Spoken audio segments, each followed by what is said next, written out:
Hi guys, welcome back. So in our previous classes, we spoke about aggregate demand curve and what shapes the aggregate demand curve. That was when we were talking about the expansionary fiscal policy and expansionary monetary policy. Same thing goes for contractionary fiscal and contractionary monetary policies. They all change, they all shift the aggregate demand curve. But in this video, we'll be talking about the aggregate supply curve. Okay, and of course, there will be an assignment at the end of the video as usual. So supply basically is talking about the amount of goods and services that producers are willing to supply at a given price and at a particular time. So that is supply primarily. But when we're talking about the aggregate supply are looking at the total output supplied in an economy at a period of time and at a given price level. So if you look at it from your understanding of microeconomics, you'd realize that only perfect markets actually have supply curves, okay, which is the area of their average variable cost, area of their marginal cost rather, as is greater than their minimum average variable cost.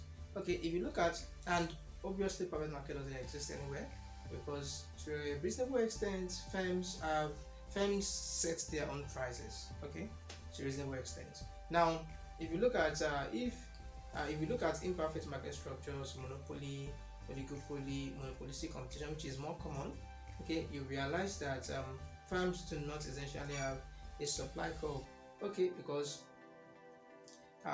what the price they charge is based on their AR curve, their average revenue curve, and then the output that is being produced at whatever price they want to charge is obtained through the intersection of the marginal cost and the marginal revenue curve. That is where the MR equals to MC. Where the MR equals to MC, obviously. So that tells us that why I'm telling us this is that the price that firms set is the firms that price set for their goods is to a large extent is firms. Sorry, what I intended to say was that firms set their prices, okay. And then the other thing that I want us to really note from the story that I've been saying since is that firms don't essentially have what we can call supply curves, okay.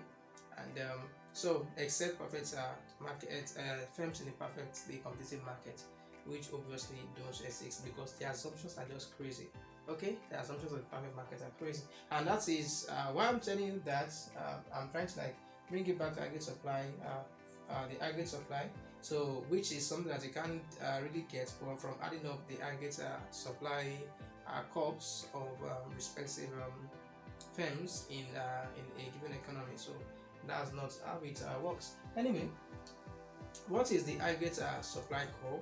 The aggregate supply curve is simply a graphical explanation, a graphical depiction of the aggregate output supplied in an economy at their respective price level, or let me say at their respective average price level. Now, in order to derive the aggregate supply curve, we need to make important assumptions. Okay, and the assumptions are on the board already. So, number one, labor costs are significantly high. Labor costs are significantly high. That's number one. The number two, labor costs are greater. They are significantly greater than other input costs. Okay, that's also important.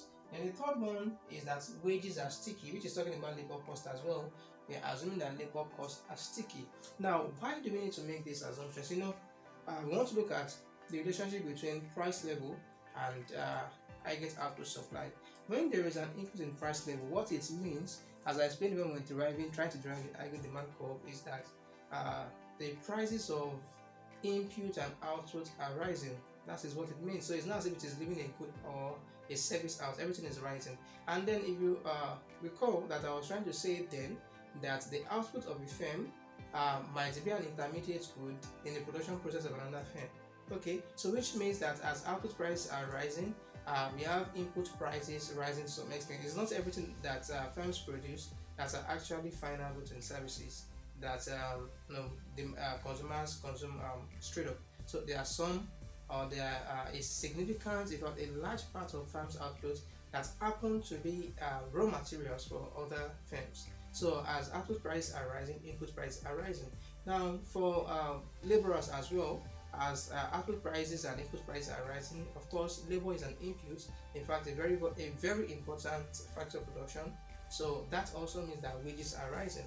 Now, if you look at it, if there is an increase in price level, okay, which increases output costs, increases output prices, okay, and is expected to raise profits of firms provided that other input prices don't increase. But then we are having an increase in output prices. One, we're having an increase in input prices, including increase in labor costs. So what that simply means that an increase in price level will not have any effect on output, on aggregate output. Hope you understand what I mean. Okay, if output price rises by 5% and all input prices also rise by 5%, so what's the big deal? So it's just saying that how do I put it? The purchasing power is the same thing. Okay, and so it's not as if there's one demand somewhere. It's not as if I think you get what I mean. Okay, so it's not as if there's going to be an increase in the demand for output or something like that. No. Okay, so now that is why it is important to assume that to make these three important assumptions. So here we are assuming that labor costs are far greater than other input costs. Okay, and then we are also assuming that labor costs are are sticky, which is actually empirically true. Okay, when prices are rising, on average, I'm talking about when the average price level is rising on average, wage doesn't respond to it as quickly as price actually rising. Now, I don't know if you've had an industrial action in your country before, if you've witnessed one where laborers in the union just goes on strike or something, and while complaining that their wages or their salaries are no longer are already too small.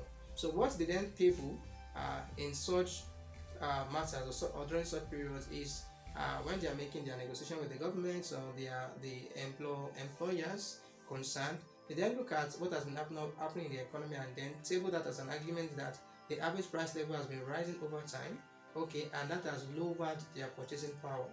Okay, that is their wages, their salaries now have to rise in order to compensate for the increase in price level. And if you look at it, this usually take years.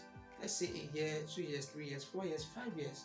Okay, for you to now have a renegotiation of all of these contracts and how salaries are going to be improved. And we are talking about price level that rose, average price level that rose, let's say about 5 years ago, 2 years ago, a year ago, and then wages just laborers just clamoring for an increase in wages now. Okay, which means that to a reasonable extent, wages are sticky, that is, they don't quickly respond to an increase in the price level.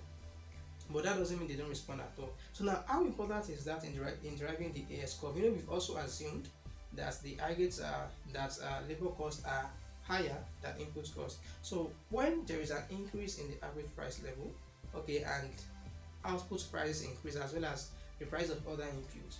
Okay, so now labor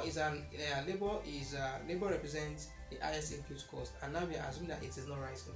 So if labor cost is not rising, so that means that if output price is rising by, let's say, 5%, okay, is it even 5%? Okay, let me say 5% generally throughout the entire economy. Input prices are not rising as much. Okay, simply because labor that represents a significant chunk of total costs is sticky, and that gives firms an avenue to make profit, because it simply means additional revenue is going to be greater than additional costs. Okay, and so an increase in price level when wages are sticky simply encourages firms to produce more, because that means there is an opportunity to make profit. Okay, so and with that we can easily explain that an increase in price level will lead to an increase in output. Now, so that's settled. So an increase in price level will lead to an increase in output. So we assume that, so that makes us know that when price level goes up, output increases, price level increases, output increases, as long as wages are sticky or not responding as fast. So that gives us a positive relationship between between price level and aggregate output supplied. Okay, I think you understand that.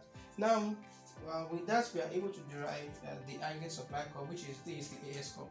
But now, there are interesting points on the AS curve that we need to know. At lower levels, at lower price level, so let's say you have a price level here. This is not price, please. This is the average price level. Okay, and the output is this, Y1. So at this particular point, farms have excess capacity. Okay, so if there is an increase in demand, then we've done demand, which I've even talked about equilibrium stuff, equilibrium in. Okay, I'm just introducing you guys to ESCOP, so we can't really talk about equilibrium demand. But if there's an increase in aggregate demand, do you understand? So an increase in aggregate demand would push the price level up. So when it pushes the price level up, we expect that, from what I've explained before, they will expect an increase in output. But here, because firms are actually producing at excess capacity, just a slight increase in the price level is going to make them expand output greatly. Okay, which means that at the beginning of the aggregate supply curve, we expect a flat slope. So it's the curve is flat. So here, then, if we have this, okay, let me call this, I think it's too big for, so let me call this guy P1. So if we have this guy here, okay, call it P2, then we have output rising this much, okay, from here to here, because this guy is just rising from here to here. Alright, and that's because farms have excess capacity. So at lower levels, farms, so if there is an increase in output again, okay, if there's an increase in aggregate demand again, that also further pushes the price level up, and farms respond by increasing output. But as these increases are happening, note that in a given economy, stock of capital, stock of labor are essentially given. So there is a maximum amount, like there's a point that the economy will get to, that it is going to utilize all of its resources. Okay, absolutely. So laborers will be working efficiently now. The labor markets will clear. Okay, meaning that total labor demanded is equal to the total labor supply, and you have what do you call it now? Farms exist. Farms working at their maximum capacity. Anyway, as this price level is going up and encouraging firms to produce more, because farms' excess capacity is reducing along the way as the price level is increasing. So the response of firms to increases in price level will be falling as the price level is increasing. And why? That is because there is a fixed capital stock, there is a fixed labor stock in the economy. Hope you understand what I mean. So as P is going up, so let's say if P increases this much, for example, okay, to P3 will be having this. I mean, is it this now? No. If P increases this much, should be having something like this,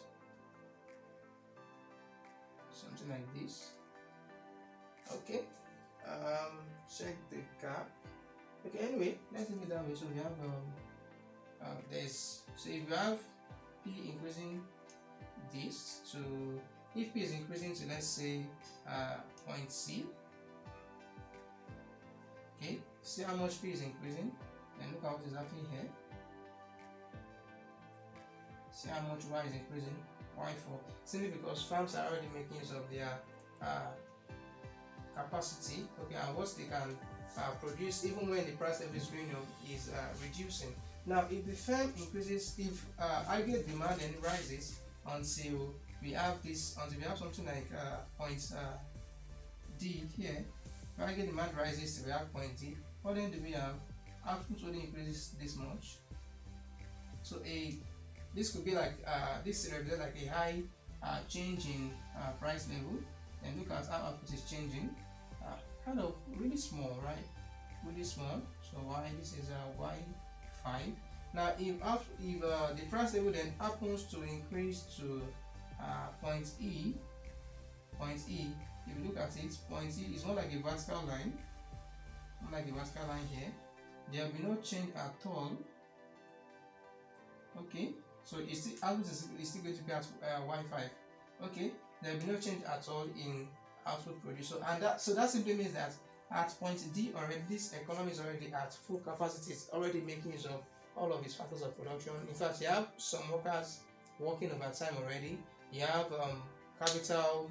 You have stock of capital being stretched. All right. So if there is now a further increase in aggregate demand that forces price level to go up, and it takes price level to go up, what that is going to mean is that the increase in aggregate demand will be passed up as an increase in price level alone without the output changing at all, because the economy does not have the capacity to produce more. and there's an increase in aggregate demand. Okay, so which, of course, from even the normal law of demand and supply in economics, in microeconomics, so when demand increases more than supply, expect the price level to go up. But here, like, the firms cannot produce any other thing again because they are already maximizing. So here we can see that the actual GDP, we can see that it's something like actual GDP being equal to potential GDP. Okay, what an economy can produce is what it's actually producing, given all of its resources. So you now, the price level now happen to the price level increasing simply means that there will be no change in the aggregate output supply at all. So that's essentially what happens.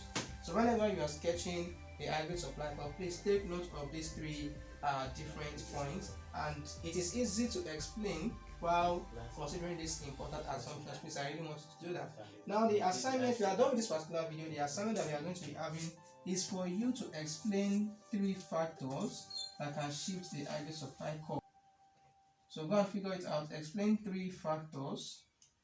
Explain three factors that shift the aggregate demand curve. That shifts the aggregate supply curve rather. Explain three factors that shift the aggregate supply curve. So that's your assignment. So you could shift it inwards, you could shift it outwards, and in fact, I really also want you to find out. Let's say this is number one. Okay, find out supply shocks and examples. Now, supply shocks could be positive and they could be negative. Supply shocks and examples. Let's say two examples. Alright, so you just list two examples of supply shocks. So learn, you need to find out what supply shocks are. Okay, you submit the assignment as well as examples. So these two assignments are just what you have to do under this particular video. So in the next video, what are we going to be considering? So we're looking at, is this the page, or is this the document I'm supposed to hold? No. But in the next video, we'll be looking at we're looking at the long run aggregate supply curve.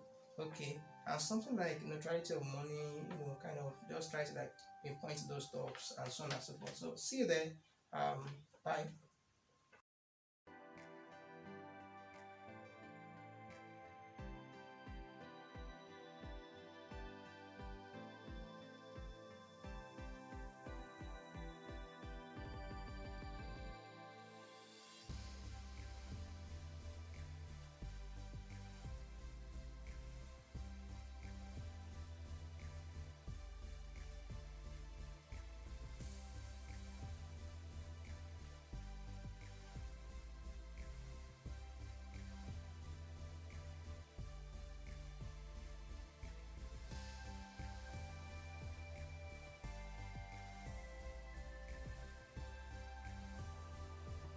Please like and subscribe.